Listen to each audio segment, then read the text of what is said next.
رقص۔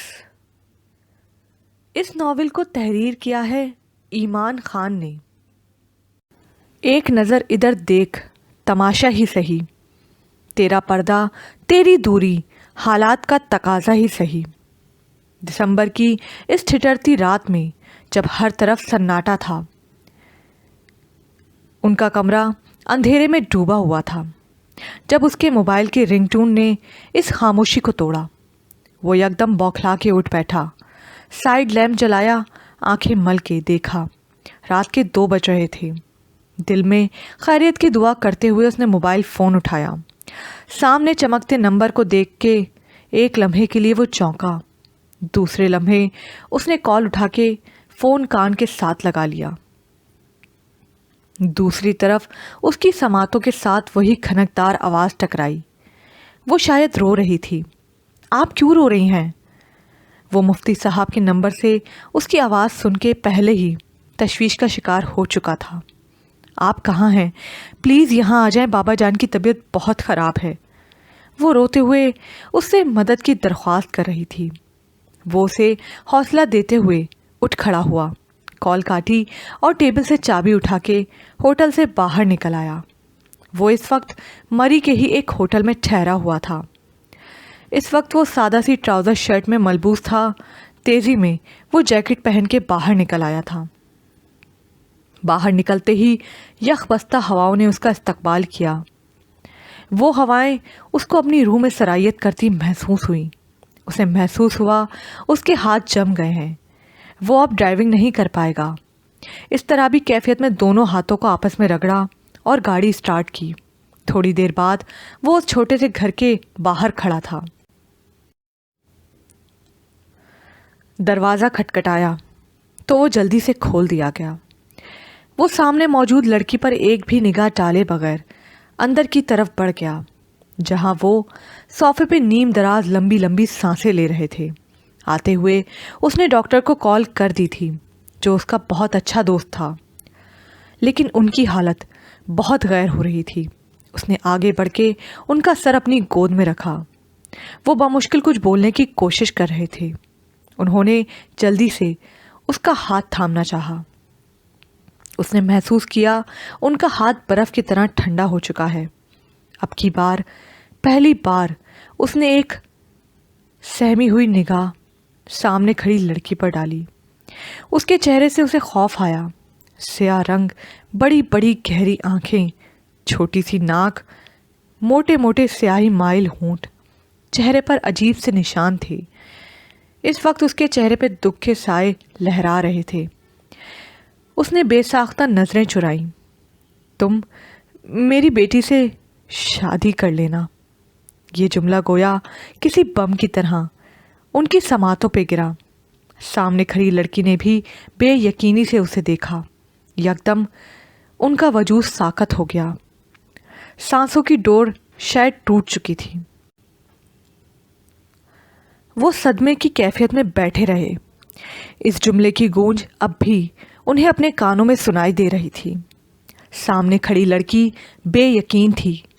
اچانک وہ کچھ سوچ کے آگے بڑھی اور اپنے باپ کے بازو کے ساتھ لگ کے رونے لگی۔ اس کے رونے کی آواز سے وہ ہوش میں آیا اور ان کا سر دھیرے سے بیڈ پہ رکھا۔ ان کا بے جان وجود دیکھ کے اسے تکلیف ہوئی، لیکن ہمت کر کے وہ اٹھ کھڑا ہوا۔ اسی لمحے دروازہ کھول کے ڈاکٹر شارق اندر داخل ہوا۔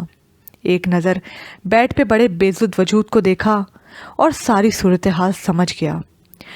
اس نے آگے بڑھ کے اس کا کندھا تھپتھپایا اور وہ اس کے گلے لگ گیا۔